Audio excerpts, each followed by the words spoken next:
Hello everyone, welcome back to my another mini vlog. আজি হৈছে সোমবাৰ মানে শাওন মাহৰ প্ৰথমটো সোমবাৰ সেইকাৰণে মই এতিয়া যাব ওলাইছো মন্দিৰ আৰু মোৰ লগত যাব আমাৰ ওচৰৰে ভণ্টি এজনী আমাৰ পিছে যোৱালে অকমান দেৰি হৈ গ'ল সেইকাৰণে গাড়ীৰ কাৰণে বহুত টাইম ৰখিব লগা হ'ল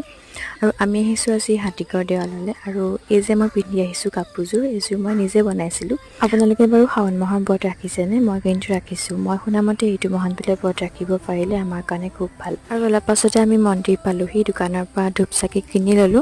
তাতে জ্বলাই আমি সেৱা কৰিলো আমি অলপ দিন আগতে আহিছিলো যে দেৱাল ভিডিঅ মই দিছিলো তেতিয়া মন্দিৰ ভাগ অলপমান বনাই আছিল আৰু এতিয়া প্ৰায়খিনি হৈছেগৈ তাৰ পাছত আমি ঘৰলৈ আহিলো আৰু ঘৰ পাই সন্ধিয়া আমি যাব লৈছো বৰমাহঁতৰ ঘৰলৈ আজি আছে শিৱ পূজা সেইকাৰণে আমি মা মই আৰু খুৰীহঁত তেনেকৈ চব যাবলৈ ওলালো আৰু তাতে আমি ধূপচাকি জ্বলালো সেৱা কৰিলো আৰু অলপ সময় বহিলো তাৰ পাছত খালো প্ৰসাদ আৰু আজি ভিডিঅ'টো ইমানতে এৰিছো পুনৰ এটা নতুন ভিডিঅ' লগ পোৱাৰ আশাৰে আজিলৈ আহিছো বাই